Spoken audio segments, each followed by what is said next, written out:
I have a sugar addiction. Well, okay, it's not as bad as it used to be. I used to live on sugar when I was a kid.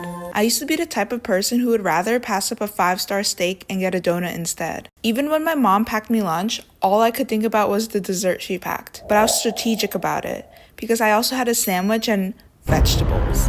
So I had a specific order of approaching my meal to make it the best experience possible. I always ate my vegetables first to get them out of the way, eat the main entree, and save the best for last. I don't know how, but I really loved those Little Debbie Swiss roll things. Even though they were so sweet, I felt it burning on my tongue. But I loved it. And can I say that companies like that make some of the craziest stuff I've ever seen? Like, bro, if I got my hands on these when I was a kid, I would have probably lost all my teeth and my sanity. Hey, mom said dinner's ready.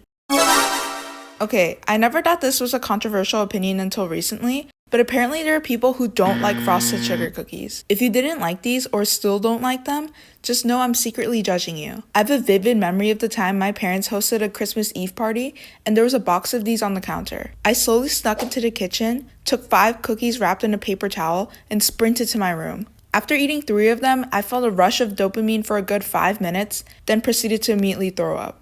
It was a mix of red and green though, pretty festive. The next year, my mom asked me what I wanted for my birthday, and no, I didn't ask for a Lego set, a cool fidget spinner, or a new Nerf gun. I asked for cookies. But it wasn't just any typical cookie. It was those Italian butter cookies that grocery stores sell in the bakery section. Every time I passed that section, my eyes were glued to the glass casing. And it was like 20 or 30 bucks for a big box, so it was like a delicacy. I was so happy when I got them, and I wanted to save them for as long as possible. The next morning, I peacefully walked downstairs, poured myself a tall glass of 1% milk, and grabbed a plate. Then I walked up to my box of cookies and opened it. No. Okay, I'm joking. It wasn't empty, but like half of them were gone. Apparently my parents wanted to taste some when I was sleeping, and because they bought it and there were so many, I was supposed to share. I was so salty that I took a bite of each cookie to claim them. Wow, I really like my cookies. I think the best part of being a kid is not caring about the amount of sugar you're recommended to eat.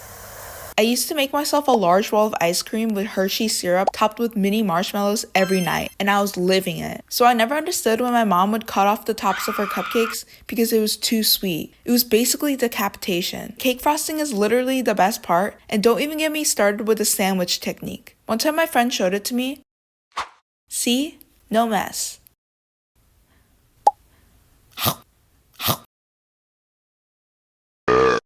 I know all of this makes me sound like I devoured anything that listed sugar as an ingredient, but there are so many products I've encountered that are the most atrocious, abominable creations that production companies have ever made, starting with spicy candy. The first time I had spicy Skittles, I didn't even realize that they were the spicy kind. After eating some, I thought, these taste weird. And I looked down and the packaging literally had flames all over it. But for some reason, I kept eating them.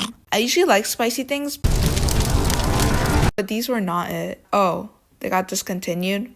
Yeah, I wonder why. It's like big snack brands do anything to make new flavors and varieties, especially Oreos. Even though the classic version is always the best one. Going to the snack aisle at any grocery store makes me so overwhelmed with the massive collection of different flavored Oreos. And most of the time, it's the same exact thing except they add food coloring or change the shape of it. And people still buy them every time a new one comes out. Next, and this is probably a hot take, but any candy that's cherry flavored is absolutely disgusting. Even the smell of artificial cherry makes me gag because it reminds me of those cough syrups I was forced to drink when I got sick when I was younger. Once I came up with the genius idea of adding some water to the cough syrup to make the taste less noticeable, which basically turned a tablespoon of medicine to a cup of nasty, half-diluted cough syrup. I also found a lot of the candies I hated during Halloween. After going trick-or-treating, I would dump all of my candy on the floor and sort them. And I would make a separate pile of candies that I absolutely hated. These included, but were not limited to, Milk Duds, York Peppermint Patties, Almond Joy, Double Bubble Gum, Dots, and candy that looked like it was 5 years old. But the good thing was that I always had one friend that would want them, so I got to trade them for something way better. Haha, sucker. But I've noticed that over the last several years, my taste palette has taken a complete 180. Now, I would rather take a plate of fresh fruit over candy any day of the week. Which makes me feel so old now. Soon I'll be one of those old people who give kids raisins or apples during Halloween. Trick or treat! Hey kids! An apple a day keeps the doctor away. Well, that's the story of my past sugar addiction. Comment below whether or not you like sugary snacks and what your favorite sweet food is. And don't worry, I'm better now. Kinda. kinda.